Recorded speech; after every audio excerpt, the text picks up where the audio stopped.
হুগলির গোঘাট থানার চাকলা গ্রামে তৃণমূলের দুই গোষ্ঠীর সংঘর্ষে উত্তেজনা ছড়ালো। শুক্রবার সম্পত্তি নিয়ে বিবাদের জেরে তৃণমূল কর্মী শেখ ইলিয়াস ও বুথ সভাপতি মীর হানিফের অনুরাগীদের মধ্যে ব্যাপক মারামারি হয়। ইলিয়াসের অভিযোগ, বাড়ি নির্মাণ চলাকালীন হানিফের দলবল অস্ত্র নিয়ে হামলা চালায়। বিপরীতে হানিফ দাবি করেন আদালতের নির্দেশ অমান্য করে বাড়ি তুলছিল ইলিয়াস। বাধা দিতে গেলে তারাই আক্রান্ত হন। ঘটনায় দুই পক্ষের একাধিকজন গুরুতর জখম হয়ে আরামবাগ মেডিকেল কলেজ হাসপাতালে ভর্তি। গোঘাট থানায় অভিযোগ দায়ের হয়েছে। এদিকে বিজেপির কটাক্ষ করে বলেছে, তৃণমূল সাংসদ ও ব্লক সভাপতি গোষ্ঠীর দ্বন্দ্বই এর মূল কারণ, যদিও তৃণমূল নেতৃত্ব একের পারিবারিক বিবাদ বলেই দাবি করেছে। আমার শ্বশুরের নামে ঘর বেরিয়েছিল, সে ইলিয়াসের নামে, যে ঘর করতে গিয়েছিলাম, ঘরটা ভেঙে এরপর ঘর করব, ছাদ ঢালাই ঘর করব করে আজকে সকালে মিস্ত্রি এসেছিল। যে মিস্ত্রিকে এমন হুমকি দেখি যে মিস্ত্রি ভয়ে পালিয়ে গেছে। সে মশলা মাখানা পড়ে রইল। যে মিস্ত্রি বলে তবে আমরা আবার করব, আবার অন্য একটা মিস্ত্রি নিয়ে এসেছি। আমার বাবা করতে করেনি, দিয়ে অন্য মিস্ত্রি নিয়ে এসে আমরা করছি।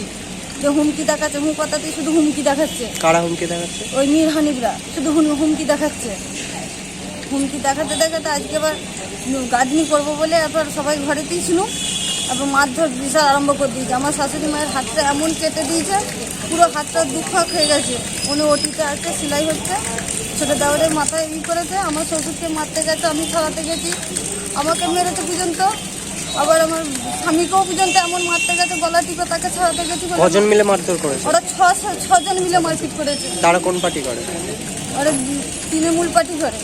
আর আপনারাও তৃণমূল পার্টি করি। আপনাদের কতজন ভর্তি আছে? আমাদের দুজন ভর্তি আছে, আর দুজন আহত হয়েছে, 3 জন। কি চাইছেন এখন? আমরা চাই ওদের শাস্তি চাই। এরকম করে যদি বারবার মারে, তাইলে আমরা কোথায় যে দাঁড়াবো? গরিব বলে কি এতটা ঠান্ডা হয়ে গেছে? আমাদের শাস্তি চাই, ওনার শাস্তি চাই। কি আইনে শাস্তি দিচ্ছে আমাদেরকে দিক, আমরা বিচার চাই, আর কিছু চাইনি। যারা ভর্তি হয়েছে তাদের নামগুলো একটু বলুন। আমার দেওয়ার ভর্তি হয়েছে শেখ তসিরুদ্দিন, আমার শাশুড়ি ভর্তি হয়েছে সবুরা বেগম। আর কেউ ভর্তি হয়নি। আমরা সব একটু করে ইঞ্জেকশন আরে দিয়েছে বলে একটু সুস্থ করা একটু আছি। তাও ভিতরে আমার শ্বশুরের যন্ত্রণা হচ্ছে, আমার স্বামীরও হচ্ছে। পুলিশ গিয়েছিল তখন আমরা তখন তো ভর্তি তো। আর ওরা আগে যেয়ে মারধর করে যে থানায় গিয়ে বসেছিল। কাউকে আটক করেছে? কাউকে করে আটক করেনি। কি চাইছেন এখন তাহলে? আমি চাই যে আমার বিচার চাই। আপনার নাম দিদি? আমার নাম প্রিয়াঙ্কা বেগম। কোন জায়গায় ঘটনাটি ঘটেছে? আমাদের বাড়ির পাশেতেই হয়েছে, পূর্ব চাকলাতে। গোঘাটে তৃণমূলের যেদিন থেকে কমিটি ঘোষণা হয়েছে, অর্থাৎ ব্লক প্রেসিডেন্ট ঘোষণা হয়েছে, সেদিন থেকে গোঘাটের কন্দল প্রতি মুহূর্তে মুহূর্তে আমরা দেখতে পাচ্ছি প্রকাশ্যে এসেছে। তার প্রমাণ গতকালকেও আমরা দেখেছি। একটা ব্লক প্রেসিডেন্ট সেই ব্লকেই একটা সভা হচ্ছে, সেখানে উপস্থিত নেই।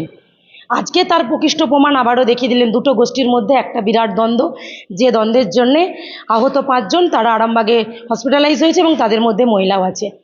এই দলটার মধ্যে নীতি, আদর্শ, ব্যক্তিত্ব কোনো কিছুই নেই। এই দলটাই হচ্ছে একটা কোম্পানির দল। আবারও তার প্রমাণ। এরা আবাস যোজনার বাড়ি নিয়ে নিজেদের মধ্যে ভাগবাটারা করতে যে এমন সংঘর্ষ করলেন, সেখানে মহিলারা আজকে রক্তাক্ত। ভাবুন, যে পশ্চিমবাংলার মহিলা মুখ্যমন্ত্রী, সেই পশ্চিমবাংলার আজকে মহিলারা রক্তাক্ত কাদের না? তৃণমূলের সঙ্গে তৃণমূলের গোষ্ঠীদ্বন্দ্বে। এই লজ্জাটা কার? লজ্জাটা একবার ভেবে দেখেছেন? যেখানে আজকে আমাদের এখানে সাংসদ একজন মহিলা, মিতালি বাগ, তার এলাকায়, তার লোকসভাতে, তার একদম পার্শ্ববর্তী অঞ্চলে মহিলারা রক্তাক্ত হচ্ছে, সেখানে এমপি জানেন না, পঞ্চায়েতে যারা রয়েছে, যে দায়িত্ব রয়েছে, তারা জানেন না। একজন যুব সভাপতি সে মারধর করে ফেলছে, সেখানে তার ব্লক সভাপতি জানতে পারছেন না। এই প্রকাশ্য লড়াই এমনভাবে সামনে এসেছে, আগামী দিনে মানুষের জীবন বাঁচিয়ে রাখা দুর্বিষহ হয়ে পড়বে। তাই অবিলম্বে এই তৃণমূলকে পশ্চিম বাংলা থেকে উৎখাত করতে হবে। না হলে তো আজকে দেখছেন এই 2 জন 5 জন, এর আকারটা যে কত বড় বৃহত্তর আকার ধারণ করবে আপনারা পরিকল্পনাও করতে পারছেন না। পশ্চিমবাংলার অবস্থা বেহাল অবস্থা হয়ে গেছে এই তৃণমূল আসার পর থেকে। আবারও তার প্রকৃষ্ট প্রমাণ কুমারগঞ্জ অঞ্চল।